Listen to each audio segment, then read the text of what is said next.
Olá, sejam bem-vindos a mais uma aula da disciplina de Libras e Inclusão. E essa aula a gente vai ter como tema a legislação, né? Então, nela a gente vai fazer um levantamento das recomendações internacionais, a legislação e as orientações nacionais e um recorte das políticas de educação inclusiva no estado de Goiás, né? Porque o estado de Goiás foi um dos estados pioneiros no Brasil, que teve um programa de educação especial na perspectiva da diversidade, né, a partir de 1999. Então, a gente vai estar falando, né, dos acontecimentos, né, e a gente fez um recorte desde 1988, começando com a Constituição Federal, né, que foi chamada também de Constituição Cidadã, e finalizando em 2015 com a Lei Brasileira de Inclusão. Bom, então, pela primeira vez, né, na legislação, a gente tem uma lei brasileira que fala sobre educação para todos. Então, na Constituição Federal de 1988, o artigo 205, ele vai trazer essa questão, né, de uma educação universal, né, para todos, de responsabilidade do Estado e da família, né, onde essa educação, ela deve ter, né, igualdade de condições de acesso e permanência do aluno na escola. Então, desde 1988, a gente tem como prerrogativa legal, né, o direito ao acesso à educação.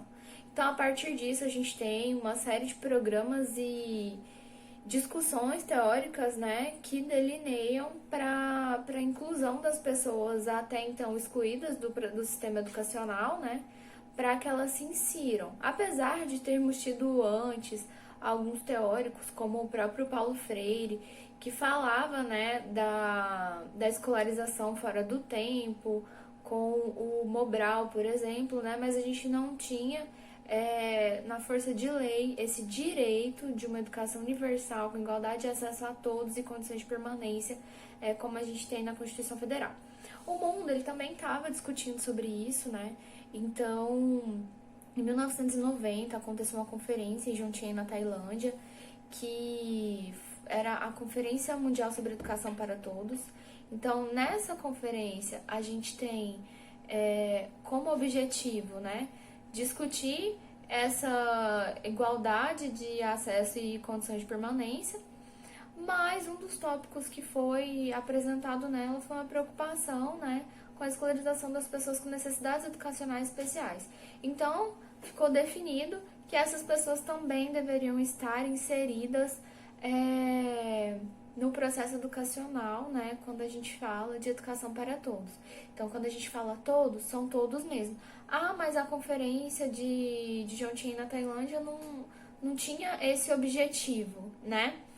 Mas foi um dos tópicos que foi pontuado. Então, apesar de não ser direcionada para a educação de pessoas com necessidades educacionais especiais, a conferência de Jomtien, na Tailândia, falava de educação para todos e assumiu esse compromisso de inserir nas discussões de processo educacional as pessoas com necessidades educacionais especiais, né? Então, a partir disso, a gente entende que na Constituição de 88, também, né, nesse todos, a gente inclui pessoas com necessidades educacionais especiais, né?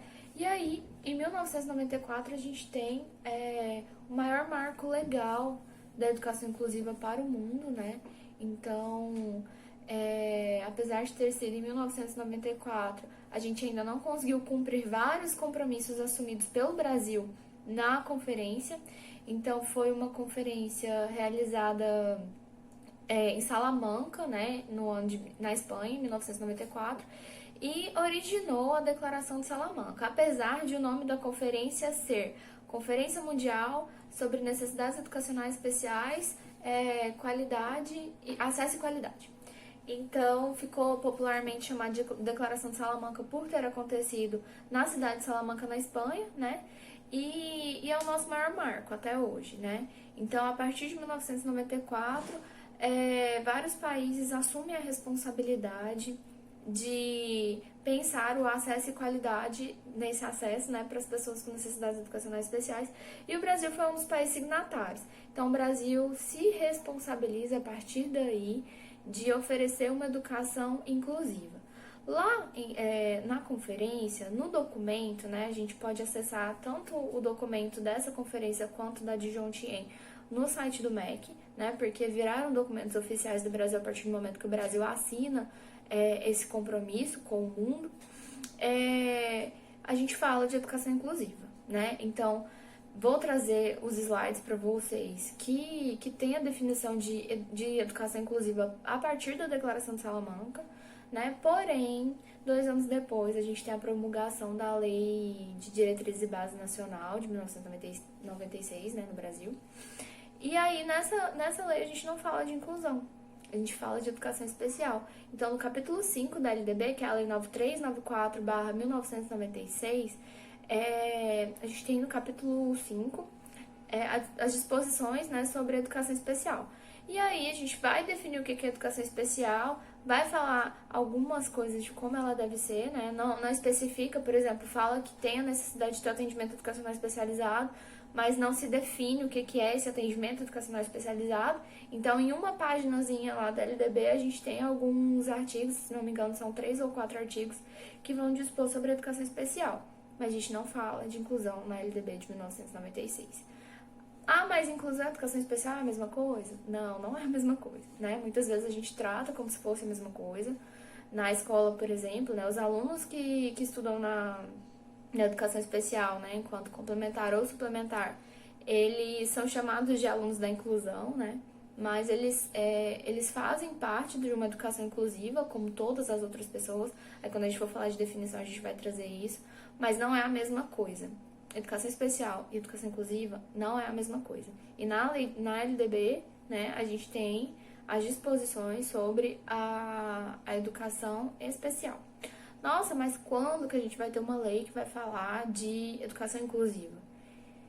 Lei mesmo, só em 2015. Então, em 2015 foi promulgada a Lei 13.146, né, que é popularmente chamada de Lei Brasileira de Inclusão.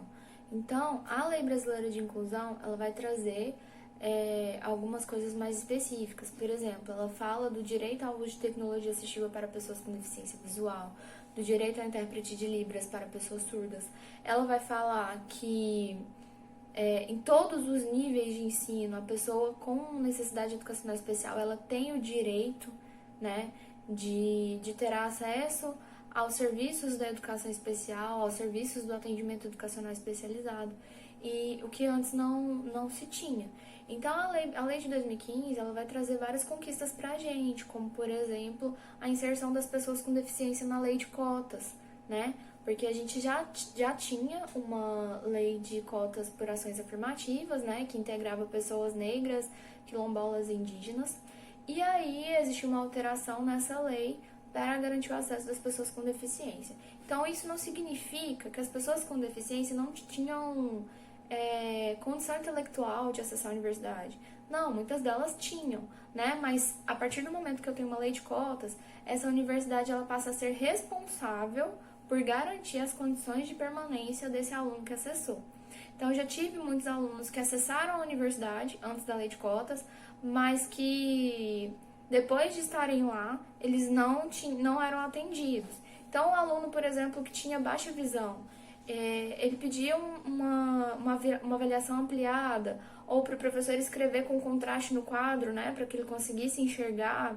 O próprio acesso a uma lupa para poder enxergar o quadro e copiar no caderno, né, ou um profissional de apoio, que seja, né, mas nenhuma dessas coisas existia no direito, né, do aluno que estaria no nível superior. E em vários momentos, aqui no estado de Goiás, a gente sempre teve acesso a esses profissionais na educação básica. Mas também, antes da Lei Brasileira de Inclusão, não era um direito em todo o território nacional. Então, às vezes, um aluno de Goiás que mudava para outro estado, chegava no outro estado, não tinha acesso a um profissional de apoio. Mas ele achava que era um direito dele. A família vai lá, entra na justiça e não consegue garantir esse profissional de apoio, porque era um direito estadual, não era um direito de uma lei nacional, né? Igual é a Lei Brasileira de Inclusão, que vai garantir em todo o território nacional os mesmos direitos para todos os alunos em todos os níveis de ensino. Então, a Lei Brasileira de Inclusão, além de garantir a igualdade no acesso, que muitas vezes talvez não seja verdadeira, né? Porque a educação que as pessoas com deficiência no Brasil têm, muitas vezes não garante, né, o mesmo nível de aprendizagem que os outros alunos, ou não garante que ela atinja o máximo das suas potencialidades. Porque muitos professores, além de não ter a formação para ensinar esses alunos, acreditam que eles não são capazes de aprender determinados conteúdos, né?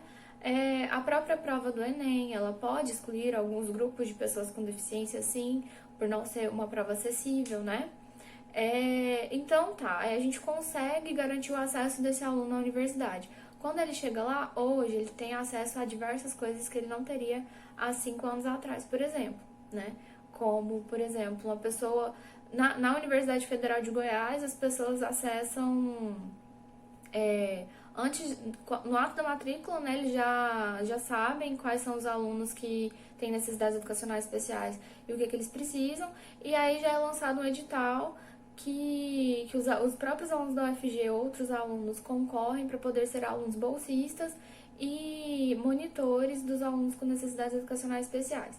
Além de passarem por alguns cursos, de terem acesso a psicólogo dentro da universidade, de ter um núcleo onde eles vão solicitar material, ou eles têm um caminho hoje para reclamar do mau atendimento de algum professor, né?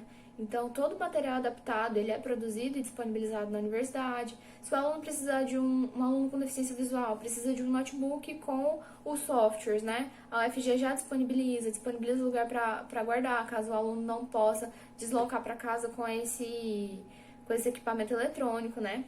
Então, existem muitos novos direitos a partir da Lei Brasileira de Inclusão, né? Que ela trouxe... Ela é bem mais completa, né?